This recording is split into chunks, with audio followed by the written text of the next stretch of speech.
version of this shutoff valve, washing machine shutoff valve. So a little expensive. I guess it was 44 bucks over there, but they had it. I needed it. I bought it, and that worked out all right. This stuff here, so basically if you've got one of these, really easy to change. You know, this is kind of shut-off valve, bingo bango, and really you take these two nuts out, this pops up. There's two O-rings on each side that make the seal, and that's that. And actually it's a little bit of a pain in the ass to take these two flathead or slotted screws out. They're heavy duty screws, and they've got a little rubber washer on each of them as well. So I mean, you know, try to use like an end of a screwdriver to get in there with my channel lock to try to open that up. And then I found possibly the perfect tool to undo that bolt. It's my plumbing toolbox. Couple rags here that I use to wipe off solder when I need to. These are leather chamois, and basically I wet those up, use them as a fire block if I need to, and also to kind of wipe the solder off. Give you a little bit of review on my toolbox here. I got some goodies in there. Torches, 3/4 inch PEX fitting, and you know, other fittings, shut off valves, and a little torch tip for a little bottle. These bad boys, I bought these from Blackman as well. They were like $1.40, so I think I paid a little bit much on the valve, but got a deal on these little things. I've paid over $3 for these things in the past. You know, opened up the boiler drain and obviously couldn't get the damn fucking thing to shut off afterwards. Got my PEX removal tools. Let's see what the hell we got in this one here. More supplies, more PEX fittings. Always good to have PEX fittings. You never know what the hell is going to happen when you're doing a job. Here we go. We got some tools in here.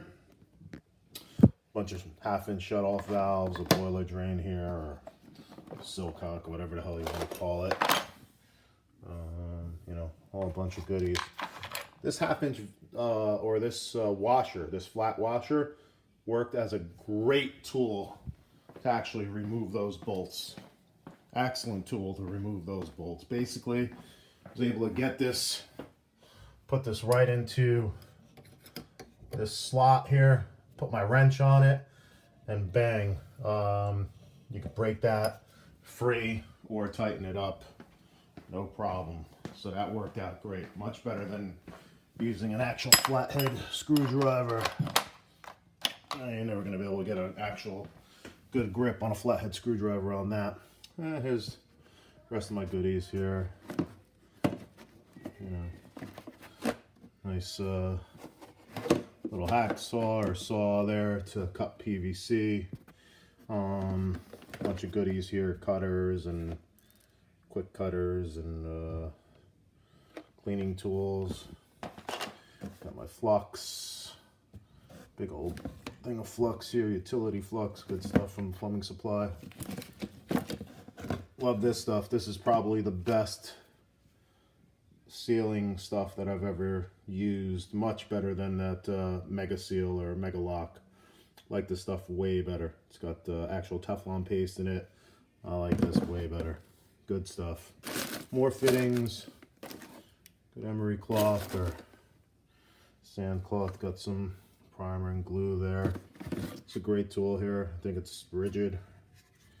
Under sink thingamajiggy. Yeah, it's a rigid focus there. I don't know what the hell it's called, but it's a rigid under sink thing. There's some PEX line, you know, so if you don't have an elbow, you could just make your own elbow out of the PEX. That's pretty neat too. It's another reason to use PEX more often. You know, it's obviously a lot more flexible. And not only that, but basically when I went to go pick up the PEX at the Home Depot, I got a 10-foot section, was able to get it into my car without, you know, any problem at all, you know. I have to open up the trunk, the thing bends a little bit, you know, so that's nice. Here's a cool tool to, if you don't have one, you should get one of these. This is a Johnny Jam Bar. This is to take off a toilet, and basically when you have a toilet there, you can't take the bolts off.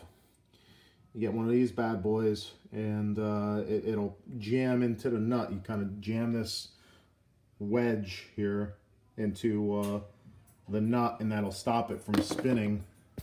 Give you a good grasp on that.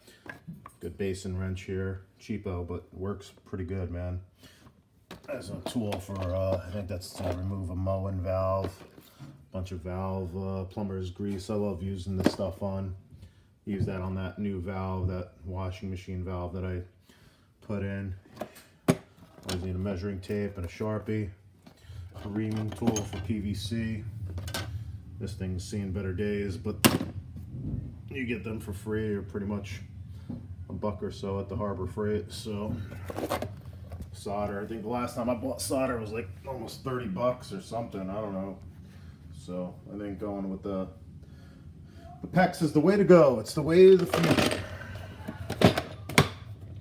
I love that acetylene tank, but lugging that thing around is not the easiest, you know. So there you go. Another shot at the corrosion on the copper pipe.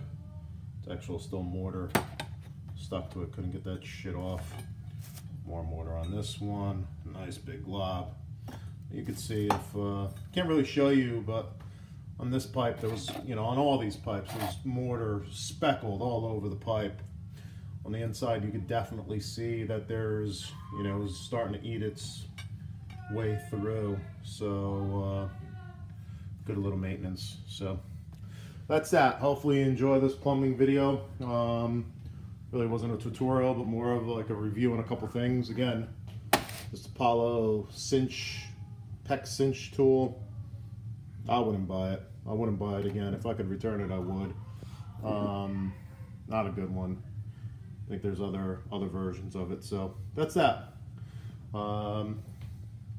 Hit thumbs up, subscribe, reply back. Let me know if you have any questions for me. And I think the next thing we're going to do is work on these smoke alarms, because that bad boy doesn't look too good, man. That's seen some better days.